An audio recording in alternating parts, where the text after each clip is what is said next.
Lorsqu'une personne mariée décède, il faut d'abord liquider les relations patrimoniales entre époux avant de liquider la succession du défunt. Le règlement succession ne s'applique pas aux questions liées aux régimes matrimoniaux. L'article 1 du règlement le précise puisqu'il exclut expressément les questions de régime matrimonial. Et l'Union européenne a adopté en 2016 deux règlements qui proposent des solutions pour les questions relatives aux relations patrimoniales. Mais ces règlements ne seront d'application qu'à partir de 2019. En théorie, le partage des rôles entre les règlements est très clair. On a d'un côté le règlement succession, qui s'applique à la liquidation de la succession, et on a de l'autre côté les deux règlements relatifs aux époux, qui s'appliquent à la liquidation du régime matrimonial. En pratique, ce qu'on constate, c'est qu'il existe certaines questions qui sont à cheval entre les successions d'une part et les régimes matrimoniaux d'autre part. Ce sont des questions qui peuvent exister pour des époux qui se sont mariés sans conclure de contrat de mariage. Pourquoi ? Parce que dans certains droits nationaux, il existe des mécanismes particuliers qui visent à privilégier le conjoint survivant en cas de décès de l'époux ou de l'épouse. Ce sont des mécanismes qui peuvent faire partie du droit des régimes matrimoniaux, mais en ayant une couleur successorale. On pense par exemple à un mécanisme qui existe en droit allemand et qui privilégie le conjoint survivant. On a également des questions à cheval entre succession et régimes matrimoniaux pour des époux qui ont conclu un contrat de mariage. Par exemple, un contrat de mariage qui inclut une clause attribuant au conjoint survivant l'entièreté de la communauté qui a pu exister entre époux. Dans toutes ces hypothèses, il faudra faire une application combinée des textes européens.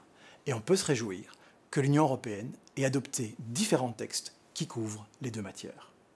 Johannes Meyer décède en août 2016 à Munich. Il avait la nationalité autrichienne, mais vivait en Allemagne depuis une dizaine d'années avec son épouse Regina, de nationalité française, et leurs deux enfants, Frank et Nicolas. Les époux s'étaient rencontrés en Allemagne, où tous deux vivaient au moment de leur mariage. Ils n'ont pas conclu de contrat de mariage et sont donc mariés sous le régime matrimonial légal. Johannes a choisi la loi autrichienne comme loi applicable à la succession. Les héritiers demandent au tribunal successoral allemand compétent la délivrance d'un certificat successoral européen. Quel quote-part successoral ce tribunal va-t-il déterminer pour Regina? Comme Johannes est mort après le 17 août 2015, le règlement succession s'applique. Johannes a choisi le droit autrichien de sa nationalité comme loi applicable à la succession, qui prévoit que, en l'absence de dispositions testamentaires, l'épouse et les enfants ont chacun droit à une quote-part d'un tiers. Cependant, le droit international privé allemand, applicable en l'espèce, prévoit l'application du droit allemand au régime matrimonial des époux parce qu'ils avaient leur résidence habituelle en Allemagne au moment de leur mariage.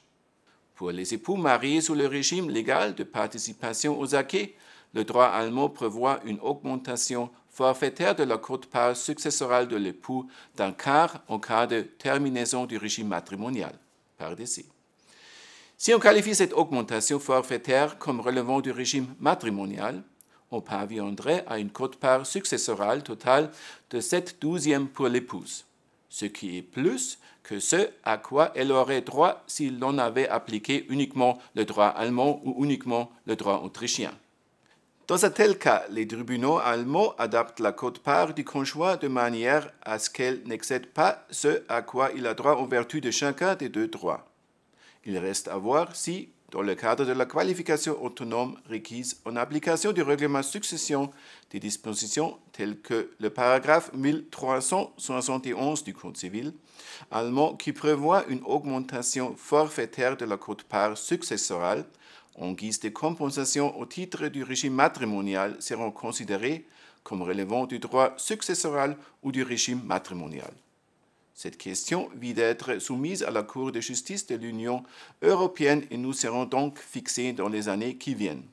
En attendant, pour éviter des difficultés, il convient de faire des choix de loi judicieux pour obtenir, dans la mesure du possible, une convergence des droits applicables. Les nouveaux règlements sur les régimes matrimoniaux nous faciliteront la tâche à partir du 29 janvier 2019.